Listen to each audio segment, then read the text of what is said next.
روزہ لوگوں سے پوشیدہ ہوتا ہے، لوگوں سے چھپا ہوا ہوتا ہے، اسے اللہ کے سوا کوئی نہیں جان سکتا، جبکہ دوسری تمام عبادات پوشیدہ نہیں ہوتی، لوگوں سے چھپی ہوئی نہیں ہوتی۔ روزے میں ریاکاری کا عمل دخل نہیں ہوتا، جبکہ دوسری ظاہری عبادت مثلا نماز، حج، زکوٰۃ میں ریاکاری کا شبہ ہوتا ہے، ریاکاری کا عمل دخل ہوتا ہے۔ روزہ ایک ایسی عبادت ہے جو کہ انسان اپنے اندر فرشتوں کی صفات پیدا کرنے کی کوشش کرتا ہے، ملائکہ کی صفات اپنے اندر پیدا کرنے کی کوشش کرتا ہے۔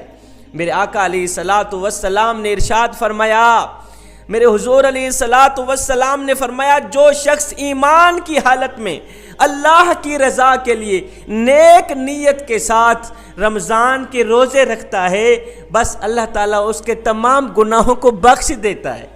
حضرت جابر بن عبداللہ رضی اللہ تعالیٰ عنہ روایت کرتے ہیں، آپ فرماتے ہیں کہ میرے حضور علیہ الصلاۃ والسلام نے فرمایا، اللہ تعالیٰ نے رمضان میں میری امت کو 5 تحفوں سے نوازا ہے۔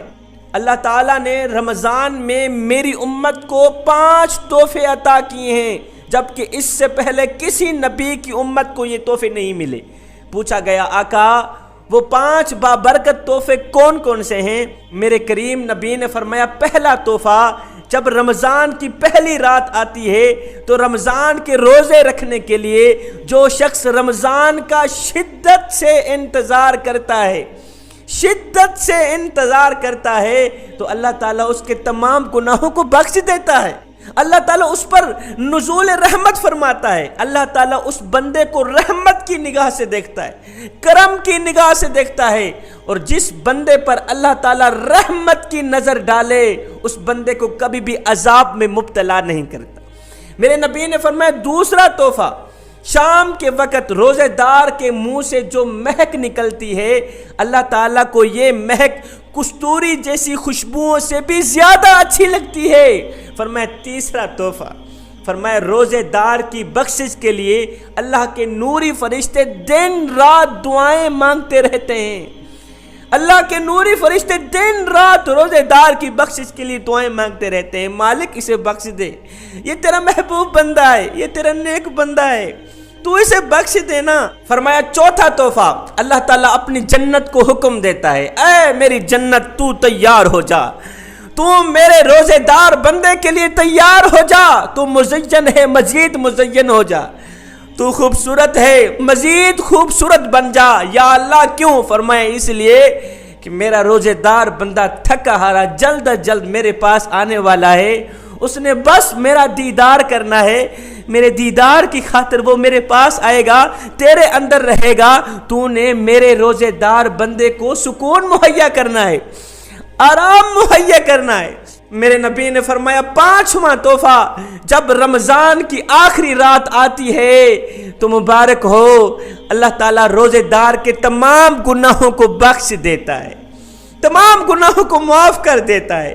حضرت جابر بن عبداللہ رضی اللہ تعالیٰ عنہ سے روایت ہے، آپ فرماتے ہیں کہ میرے حضور علیہ الصلاۃ والسلام نے فرمایا، جب رمضان کا مہینہ آتا ہے تو اللہ تعالیٰ جنت کے تمام دروازے کھول دیتا ہے، اپنی رحمت کے توسل سے، کرم کے توسل سے جنت کے تمام دروازے کھول دیتا ہے اور جہنم کے تمام دروازے بند کر دیتا ہے اور شیطانوں کو زنجیروں سے جکڑا دیتا ہے۔ اب جو لوگ روزہ نہیں رکھتے، قیامت کے دن میرا اللہ پوچھے گا، اور تم نے روزہ کیوں نہیں رکھا؟ یہ لوگ عذر پیش کریں گے، مالک شیطان نے ہمیں روزہ نہیں رکھنے دیا، شیطان نے ہمیں روزہ نہیں رکھنے دیا۔ میرا مالک فرمائے گا، جھوٹ تو نہ بولو، شیطان کو تو ہم نے زنجیروں کے ساتھ جکڑا دیا تھا، شیطان کو تو ہم نے گرفتار کر لیا تھا، پھر تم کہتے ہو شیطان نے ہمیں روزہ نہیں رکھنے دیا تھا۔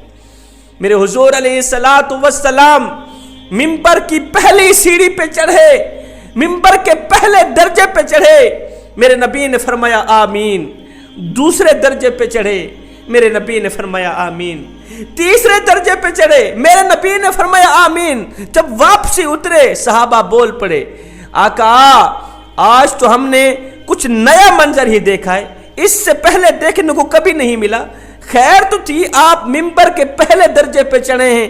فرمایا آمین۔ دوسرے درجے پہ چڑھے فرمایا آمین، تیسرے درجے پہ چڑھے فرمایا آمین۔ میرے کریم نبی نے فرمایا صحابہ جب میں ممبر کے پہلے درجے پہ چڑھا، پہلے درجے پر میں نے قدم رکھا، حضرت جبریل علیہ السلام حاضر ہوئے، عرض گزار ہوئے آقا میرا اللہ فرما رہا ہے جس نے اپنی زندگی میں رمضان المبارک کا مہینہ پایا اور روزہ نہ رکھنے کی وجہ سے وہ جنت حاصل نہ کر سکا وہ بدقسمت ہو گیا۔ میں نے کہا آمین۔ جب میں ممبر کے دوسرے درجے پہ چڑھا، ممبر کے دوسرے درجے پر میں نے قدم رکھا تو جبریل نے عرض کی آقا اللہ فرما رہا ہے جس شخص کے سامنے آپ کا نام مبارک لیا جائے اگر وہ شخص درود پاک نہ پڑھے، آپ کا نام سن کر صلی اللہ علیہ وآلہ وسلم نہ پڑھے، وہ شخص بھی بدقسمت ہو گیا۔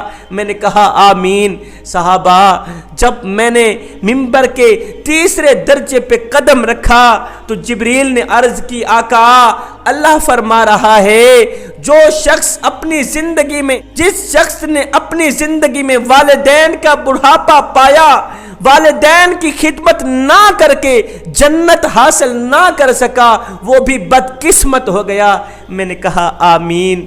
جوانو خدا را رمضان المبارک کا مہینہ آ رہا ہے، یہ زندگی میں غنیمت جانو، اپنی قیمتی جوانی میں، قیمتی زندگی میں اس ماہ رمضان کے مہینے کو غنیمت جانو۔ رمضان میں روزہ رکھو، نماز پڑھو، قرآن کی تلاوت کرو، معلوم نہیں پھر فرصت ملے نہ ملے۔ یہ زندگی کے لمحے، یہ زندگی کے حسین لمحے، خوبصورت لمحے آپ کے لیے اور میرے لیے غنیمت ہیں۔ انہی لمحوں میں ہم کچھ کر لیں، انہی لمحوں میں ہم کچھ اکٹھا کر لیں، انہی لمحوں میں روزہ رکھ لیں، انہی لمحوں میں قرآن کی تلاوت کر لیں، انہی لمحوں میں سجدوں پہ سجدیں کر لیں، انہی لمحوں میں اللہ کی یاد اور محبت کے دیے اپنے دل میں جلا لیں۔ معلوم نہیں پھر فرصت ملے نہ ملے، معلوم نہیں پھر یہ زندگی کے لمحے ملے نہ ملے۔ کسی نے کیا خوب لکھا تھا، کوئی بن گیا رونق پکھیاں دی، کوئی چھوڑ کے شیش محل چلیا، کوئی پلیا ناز تے نخریاں وچ، کوئی ریت گرم تے تھل چلیا، اور کوئی بھل گیا مقصد آمن دا تے کوئی کر کے مقصد حل چلیا۔ اتھے ہر کوئی فرید مسافر ہے، کوئی اج چلیا تے کوئی کل چلیا۔ میں دعا کرتا ہوں اللہ تعالی ہمیں نماز پنجگانہ با جماعت ادا کرنے کی توفیق عطا فرمائے۔ یا اللہ ہمیں نیک بنا دے، ہمیں ایک بنا دے، ہمیں وہ نیک کام کرا دے جس پر تو بھی راضی ہو جائے، تیرا حبیب بھی راضی ہو جائے۔ آمین ثم آمین۔ وما علینا الا البلاغ۔